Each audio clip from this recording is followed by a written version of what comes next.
Hello viewers, welcome back to another video. দেখো, আজকে আমরা সম্পাদ্য সাজেশন নিয়ে আলোচনা করব। সম্পাদ্য আমরা দুটো সম্পাদ্য লিখেছি, একটা হচ্ছে অন্তবৃত্ত আর একটা হচ্ছে মধ্য সমানুপাতিক। তো প্রথম কথা হচ্ছে অন্তবৃত্ত, এটাই কিন্তু আমাদের এবছরের জন্য খুব ইম্পর্টেন্ট এবং এটাই কিন্তু আমাদের 100% আসবে। আর এইটা তুমি মধ্য সমানুপাতিকটা তুমি এক্সট্রা হিসেবে তুমি করে রাখতে পারো, ঠিক আছে? এক্সট্রা হিসেবে করে রাখতে পারো, কিন্তু এইটাই আসার আমাদের 100% চান্স এবছরের জন্য। এবার অন্তবৃত্ত আমরা কত রকম ভাবে ড্র করতে পারি। প্রথম কথা হচ্ছে অন্তবৃত্ত ঠিক এরকম একটা ট্রায়াঙ্গেল হবে। এই ট্রায়াঙ্গেলের ভেতরে তোমাকে একটা বৃত্ত আঁকতে হবে। এই যে ট্রায়াঙ্গেলের ভেতরে তুমি একটা বৃত্ত আঁকছো, এইটাকে বলবো অন্তবৃত্ত।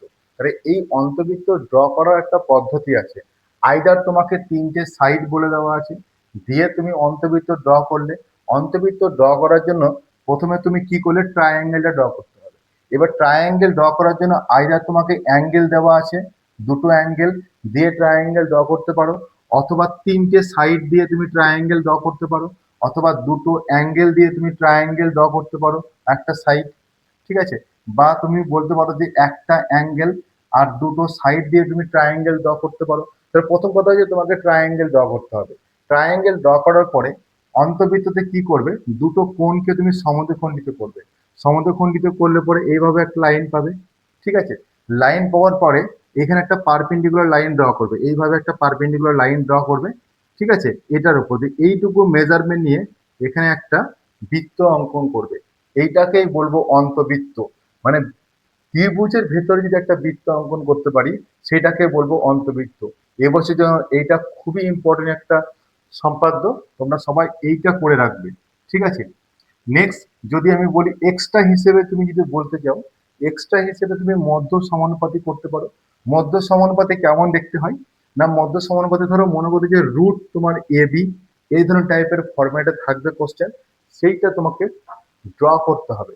অথবা তুমি মনে করো যে কোনো একটা নাম্বার তুমি বলতে পারো √12 বা √23, এই ধরনের টাইপের তোমাকে বললো যে মধ্য সমানুপাতি নির্ণয় করো, ঠিক আছে? তো মধ্য সমানুপাতি ড্র করার জন্য তুমি কি করবে, প্রথমে ধরো এ এতটুকু একটা মেজারমেন্ট এ নিলাম, ঠিক আছে? তাহলে আমি বললাম এটাকে এ বি। আর এ থেকে আমি বি থেকে আর একটা মেজারমেন্ট নিলাম, তাহলে আমি সি বললাম, এইটুকু বললাম বি। এবার কি হবে, এই পয়েন্টটা, এই যে টোটাল যে লেন্থ, সেটাকে তুমি সমদ্বিখণ্ডিত করবে। তাহলে সমদ্বিখণ্ডিত করলে এখানে একটা সমদ্বিখণ্ডিত এখানে অরিজিন পাবে। এবার এখান থেকে একটা অর্ধবৃত্ত অঙ্কন করলে কেমন, এই পয়েন্টে একটা 90 ডিগ্রি অ্যাঙ্গেল ড্র করবে, ঠিক আছে? 90 ডিগ্রি অ্যাঙ্গেল ড্র করবে, যার নাম দেবে তুমি বিডি। এবার বলো তো, এই যে বিডি, তাহলে আমাদের মধ্য সমানুপাতের ফর্মুলা কি, BD square is equal to A B into BC, এটা ফর্মুলা। তাহলে এ বি যদি আমি ধরো এটা এ বলি, এটা বি বলি, তার মানে বিডি কত পাবো, √√এ বি পাবে। তাহলে এইটুকু লেন্থটা হবে তোমার √√এ বি, ঠিক আছে? তাহলে এই জিনিসটা তুমি আঁকতে পারো। এবার ধরো তোমাকে 12 দিয়েছে, তাহলে 12 দিলে তুমি কি করে লিখবে, ধরো 4 × 3 = 12। তাহলে প্রথমে তুমি এখান থেকে 4 সেন্টিমিটার কেটে নিলাম, তারপরে ধরো 3 সেন্টিমিটার কাটলাম। এবার এইখান থেকে এটাকে তুমি ধরো পারপেন্ডিকুলার বাইসেক্ট করে দুটোকে ইকুয়াল লেন্থ করলে। ইকুয়াল লেন্থ করার পরে কি করে একটা অর্ধবৃত্ত অঙ্কন করলে, আর এই পয়েন্টে একটা 90 ডিগ্রি অ্যাঙ্গেল ড্র করবে। এই যে লেন্থটা পাবে সেটাই হচ্ছে তোমার √12। বুঝতে পেরেছো? ঠিক আছে। আর ধরো মনে করো √23 কে কি করে ভাঙবে, √23 কে তুমি ভাঙতে পারো 5 × 4 পয়েন্ট, ধরো তুমি 6। তাহলে এটাকে যদি ভাঙি তাহলে কত হবে, 5, আচ্ছা এটাকে যদি ক্যালকুলেট করো 5 × 46/10, 5 × 10 টু, হ্যাঁ 23, তার মানে 5 আর 4.6। তাহলে প্রথমটা 5 নেবে, তারপরে 4.6 নিয়ে দুটোকে কি করে ইকুয়াল লেন্থ নিয়ে পারপেন্ডিকুলার বাইসেক্টর ড্র করলে ইকুয়াল লেন্থ হয়ে গেল। তারপরে কি হবে, এই পয়েন্টে বসে 90 ডিগ্রি অ্যাঙ্গেল ড্র করে দেবে, তাহলে হয়ে গেল।